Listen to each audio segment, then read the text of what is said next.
So today we are decoding a hidden language that your body speaks every single morning.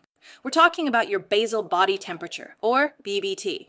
Now, whether you're brand new to tracking or you're just looking to, really refine your current method, we're diving deep into the exact science and a step-by-step methodology today. Let's get right into it. Okay, let's dive into this agenda.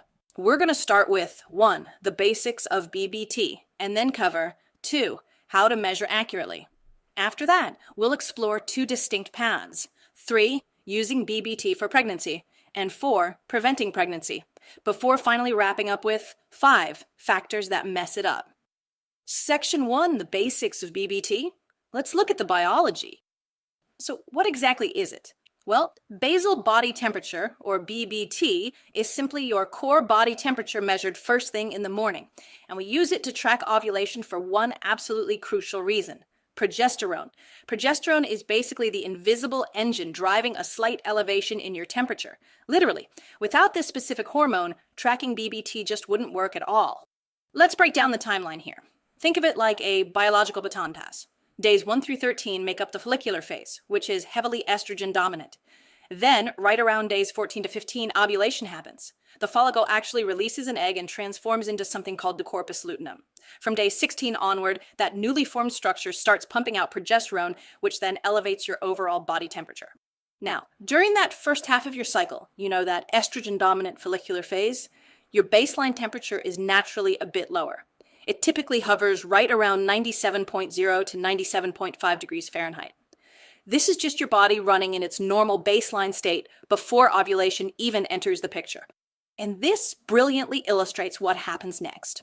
Once you actually ovulate, that surge in progesterone we just talked about elevates your core temperature by just 0.5 to 1.0 degrees Celsius. That's roughly 97.6 to 98.6 degrees Fahrenheit. It's a tiny, highly specific jump, but it's the smoking gun. It unequivocally confirms that ovulation has already happened.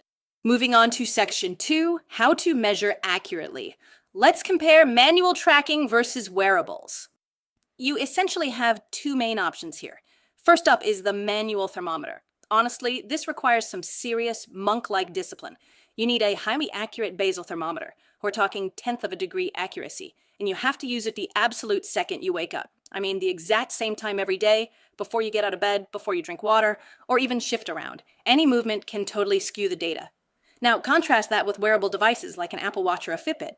These gather thousands of data points continuously while you're asleep and may automatically calculate the fertile window for you. So it's really a choice between old-school daily discipline and automated convenience. Section 3, using BBT for pregnancy. Let's talk about finding your window. So, the crucial point is this: BBT is very much a rear-view mirror measurement. Remember the biology we covered? The egg only lives for about 24 hours. Because your temperature only spikes after the corpus luteum starts producing progesterone, well, the egg is usually long gone by the time you actually see that temperature shift. It's showing you what happened yesterday, not what's happening today. Because it's a rear-view mirror, you have to use your past data to predict your future. Here's how it works. Step 1, track your temperature for multiple cycles just to identify your typical rise day. Step 2, calculate your future window based on that exact history. For instance, if your temperature consistently spikes on day 16, there's a really good chance you ovulated on day 14 or 15. That means next month, your most fertile days are going to be roughly days 10 through 15. You are literally building your very own predictive biological model. Section 4, preventing pregnancy with BBT. Let's dive into natural family planning. I need you to pay close attention to a major caveat here. Very regular cycles are an absolute requirement. It is totally non-negotiable. If you don't have regular cycles, or if you just don't consistently ovulate, relying on BBT as a standalone method to prevent pregnancy simply will not be effective for you. The whole system relies entirely on highly predictable biological patterns. Let's move to HG and see how this builds a really strict behavioral timeline.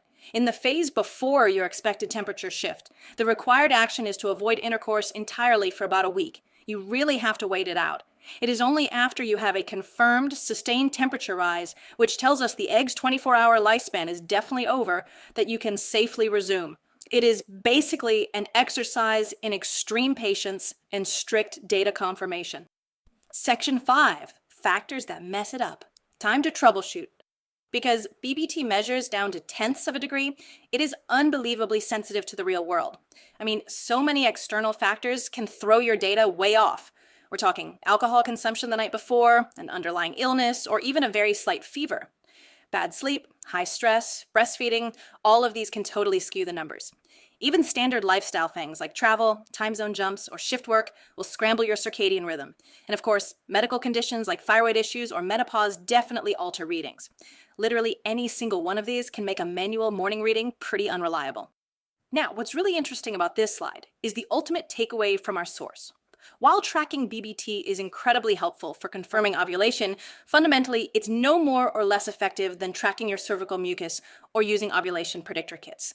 The magic isn't actually in the specific method you pick. No, the magic is in your rigorous consistency.